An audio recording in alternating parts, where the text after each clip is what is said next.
आमदार गोपीचंद पडळकर आणि वैभव पाटील आले एकत्र। दुष्काळी पट्ट्याचा बुलंद आवाज उत्कृष्ट संसदपटू आणि भाजपचे विधान परिषदेचे आमदार गोपीचंद पडळकर यांना प्रत्यक्ष भेटून राष्ट्रवादीच्या अजितदादा गटाचे ग्रामीण जिल्हाध्यक्ष ॲडव्होकेट वैभव पाटील यांनी वाढदिवसाच्या शुभेच्छा दिल्या।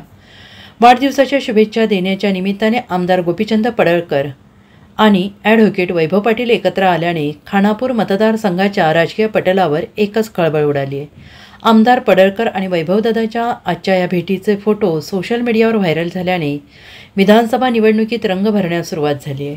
वैभव पाटील हे सध्या राष्ट्रवादीच्या अजितदादा गटात आहेत। हा पक्ष महायुतीमधील एक घटक पक्ष आहे।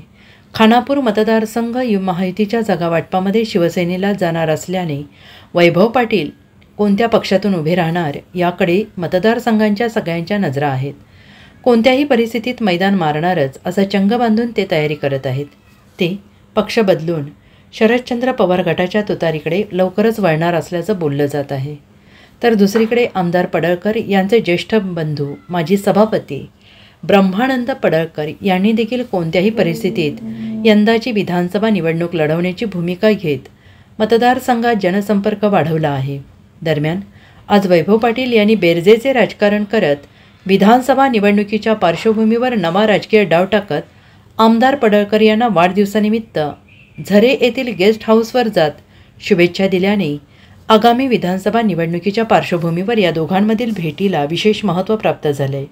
आगामी विधानसभा निवडणुकीत आटपाडी तालुक्यातून कोण कोणाला साथ देणार यावर निवडणुकीची गणिते ठरलेली असतात। त्यामुळे आमदार गोपीचंद पडळकर आणि वैभव पाटील यांच्यातील आज झालेल्या या भेटीने मात्र मतदारसंघात चांगलीच खळबळ उडाली आहे। Bureau report SBN Marathi, Sangli.